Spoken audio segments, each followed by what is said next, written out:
What up, guys? Welcome to a special little bit of DC and RC.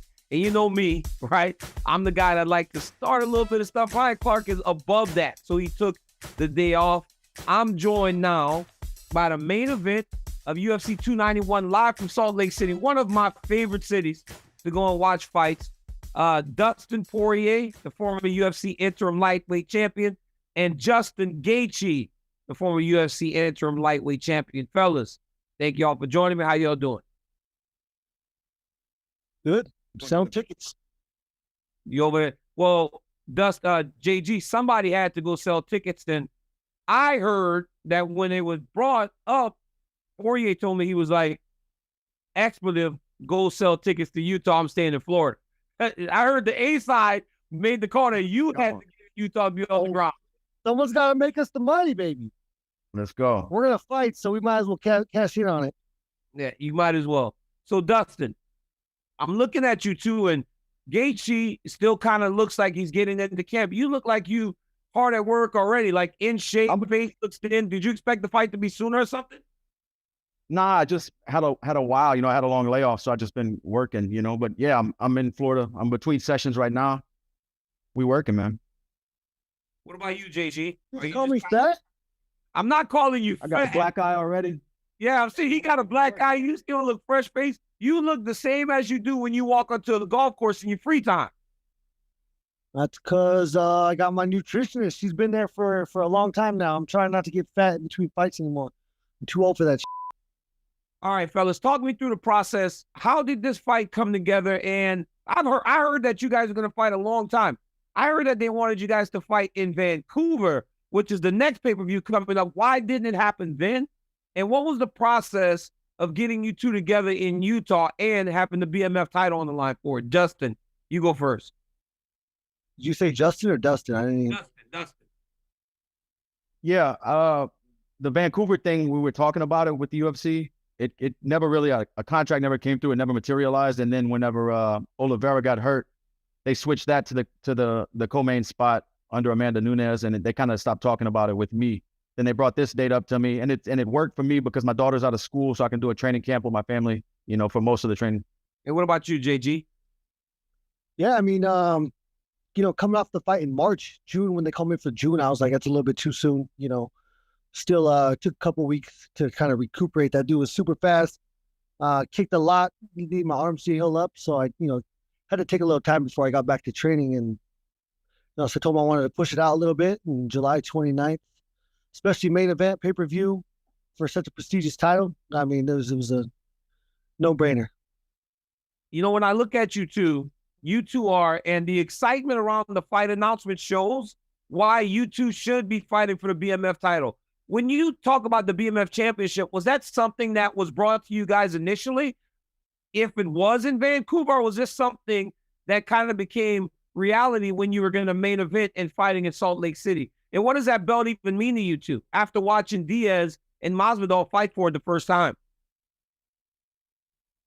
For Vancouver, I never heard anything about the BMF title, but when they started talking about main eventing a show in Salt Lake, they brought it up. And to me, man, DC, the track record me and this guy have of entertaining fights and fight of the year contenders, it just makes sense. This is like a fighter's fight, This is the hardcore fans are going to tune in for this. So I know the BMF title isn't the undisputed title, but it's still fun for me. It makes sense with who I'm fighting and our history in the sport. So let's go. Yeah, I mean, it's a prestigious title. I mean, only one guy's ever won it. Jorge Masvidal, a legend, a vet in the game. You're going to find past interviews of me kind of being a little bit critical of the BMF title, but, as we come along and as I get put in a position to fight for it, you really understand how prestigious this championship is and what it actually means. And with it comes, a shot at the undisputed title. It's a beautiful belt. It's going to look great next to our to one of our UFC belts. It's always something until it's you fighting for it now. Now all of a sudden you want to change your tune whenever you talking all kind of crazy shit before, huh? Like you want to change your tune a little bit. I mean, you can't put yourself in those shoes until you're there. And yeah, I mean, again, with it being so prestigious, I mean, you don't want to say it's even more prestigious than the UFC title, but it actually is. I mean, nobody's fighting for this. It takes the it takes the resume, resume of Dustin Poirier, resume of Justin Gaethje, and of course, it's going to headline a main event. What'd you say, Dustin? What did you say? The perfect storm. That's what it takes. Yeah. I don't know how many moving forward. I don't know how many more times this belt's going to be brought up or fought for. But when two guys like me and Justin, or like Nate and Masvidal meet up, I think it makes sense. So last time we did this, Dustin, you were very, very frustrated with Michael Chandler, and you guys were kind of going back and forth. You and Justin Gaethje seem to have the utmost respect for each other. Where was that found at? Like, where did this respect come from? Was it just in the fight, or was it watching from afar also? Because as the guy that won, DP, you got to feel pretty good about your prospects of winning this fight the second time. But where did this respect come for Justin Gaethje? It came from spending over 20 minutes in an octagon with him, bleeding, But yeah, and I'm a fan of his. Anytime he fights, I'm going to watch. He's the kind of fighter I like to watch. He puts it all on the line every time. And those are the kind of fights that I want to be involved in. So that's why this fight's exciting to me. But, I've ran into Justin a few times since we fought, and he's always been straight up, The thing with Chandler was because I think he's fake, but Justin seems real to me. Yeah, he is.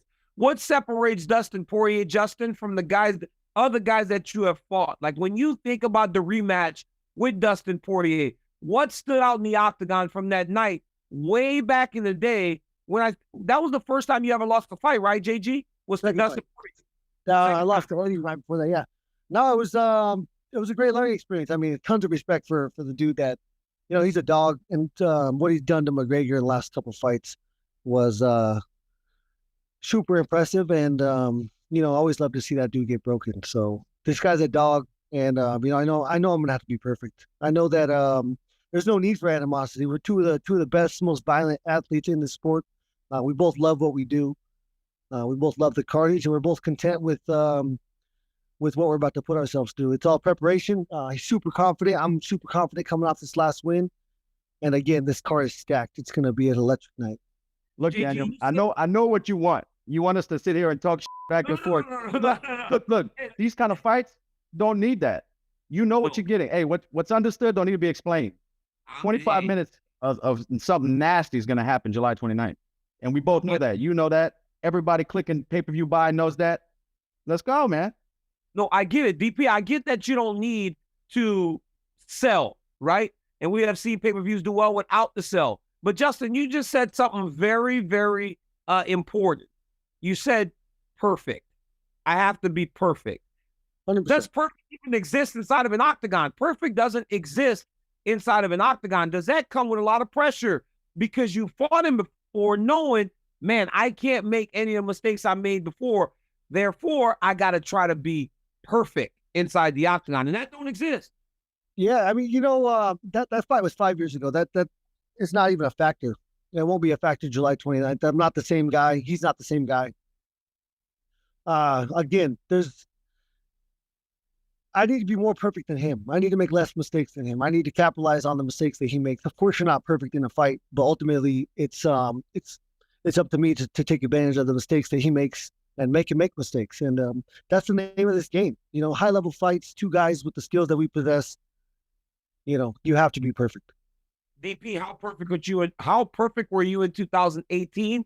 And how close to perfect do you have to be in order to beat this guy? This Justin Gaethje that we see today, that got through Rafael Pazivin the way that he did, that got through Michael Chandler in the way that he did, how close to perfect do you feel you have to be in the octagon? And do you feel like you fought the perfect fight last time you fought him?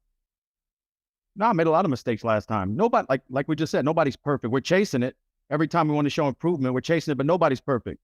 And not in this game. Well, maybe Ernesto Hoost, maybe he's perfect. But other than that, nobody's perfect. And like he said, this is a completely different fight. This is 5 years. We both had our ups and downs. We both learned a lot, put a lot of camps in, have great teams. This is a completely different fight. So I watched the previous fight with my team when I got in Florida. I'm not going to watch it again. Really? I'm not going to watch it again. Nah, there's no reason to. There's no reason. When you watch him today, though, do you see that much of a difference? Because when we watch him inside the octagon, Justin Gaethje back then was getting fight of the night every single time because of his fighting style. And today he still is fighting in the same regard, just maybe a little smarter and still collecting those bonus checks. So how much has he really changed over the course of this 5 years? He's definitely added some footwork to his game. He's using his jab a lot more. He's moving laterally a lot more. He's not standing directly in front of somebody, covering up high like he was doing before. This is talking about his last fight, But I still see that same dog every time he goes out. That's why he's winning these bonuses, like you say. He's going out there to leave it all on the line, finish you or get finished every time out. That's why he's getting these bonuses. But he has added a lot of new wrinkles to his game with his footwork, his defense, his jab, setting his combinations up, a lot of things. Even saw him throw a high kick in this last fight. JG, where has he improved over the last 5 years? What do you see in Dustin Poirier outside? He's much bigger physically when he steps into the octagon today. Where else has he improved inside the octagon when you watch? It's the natural evolution of the athlete. I mean, he's gonna evolve, especially with the big fights that we're both in. You have no choice but to go in there, especially with the teams that we have. I mean, our coaches are constantly trying to teach us and correct things and break bad habits. No matter how long you do this, you're gonna have bad habits, and you've got to work on.